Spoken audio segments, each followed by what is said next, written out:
केरल के एक Christian school की बात है। नाम है रीटा स्कूल और बात है कक्षा 8 में पढ़ने वाली एक मुस्लिम लड़की की। मुस्लिम लड़की ने हिजाब पहनकर स्कूल में आने की अनुमति मांगी। स्कूल में हिजाब पहनकर आने से स्कूल ने मना कर दिया। ड्रेस कोड का हवाला दिया तथा कहा कि छात्रा और अध्यापिका का पहनावा एक जैसा नहीं हो सकता और उस लड़की को स्कूल आने से रोक दिया। इसमें केरल के शिक्षा मंत्री वी सवनकुट्टी को राजनीति चमकाने का मौका दिखा और उन्होंने मुस्लिम लड़की के हिजाब पहनने को सही ठहराया और स्कूल में हिजाब पहनकर आने देने का आदेश जारी किया। अब आदेश शिक्षा मंत्री का है तो उनकी बात तो लागू होगी। सरकार के पावरफुल नेता व मंत्री हैं, पर इस मामले में ऐसा नहीं हुआ। इस मामले में केरल के ईसाइयों ने अपने संगठन की शक्ति दिखाई। केरल की साइरो मालाबार चर्च, जो ईसाइयों की बड़ी संस्था है, ने शिक्षा मंत्री पर आरोप लगाए कि वो सांप्रदायिक तत्वों को मदद पहुंचा रहे हैं जो ईसाई शिक्षण संस्थानों को परेशान कर रहे हैं, और सांप्रदायिक तत्वों से उनका अर्थ यहाँ सीधे सीधे मुसलमानों से है।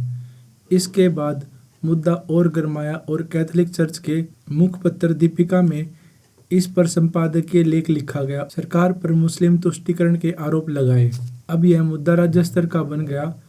अगर ये मामला कहीं और का होता तो किसी को फर्क भी नहीं पड़ता, लेकिन ईसाइयों की अपने धर्म के प्रति जागरूकता देखिए। उन्होंने जरा सी छेड़छाड़ भी स्वीकार नहीं की।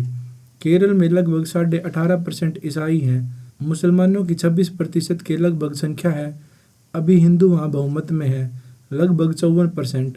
ईसाइयों की एकता का परिणाम है कि उन्होंने मंत्री के आदेश को मानने से इनकार कर दिया और मंत्री को अपना आदेश पलटना पड़ा।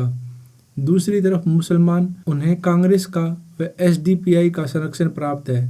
केरल में ये एक दूसरे की मदद करते हैं। चर्च एक बहुत ही सचेत संस्था है।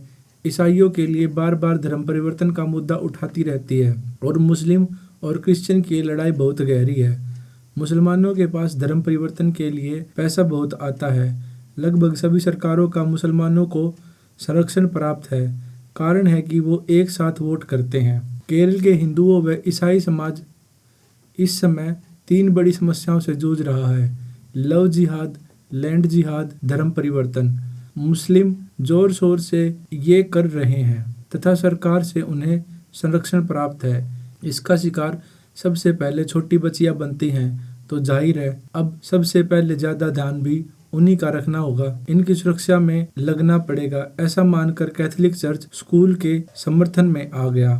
वहीं दूसरी तरफ ऐसा ही मामला कर्नाटक में भी कुछ वर्ष पूर्व घटित हुआ था।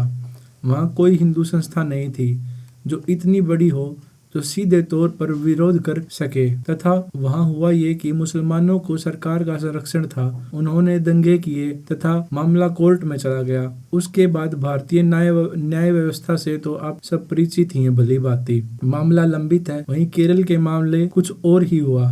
अन्य उदाहरणों से भी आप देख सकते हैं। मुसलमान हर समय अपनी ताकत को दिखाते रहना चाहते हैं। इससे वो अपनी स्ट्रीट पावर को दिखाते हैं, जांचते हैं सरकार कितना विरोध करती है। संभल भी इसी से समझ सकते हैं, जहां एएसआई की टीम पर पत्थर बरसाए गए थे।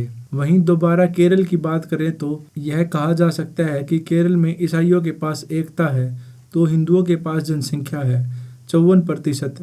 आखिर हिंदू ईसाई एक क्यों नहीं हो जाते, ये सवाल बार बार उठता है केरल में, ताकि वो अपनी सरकार बना सकें।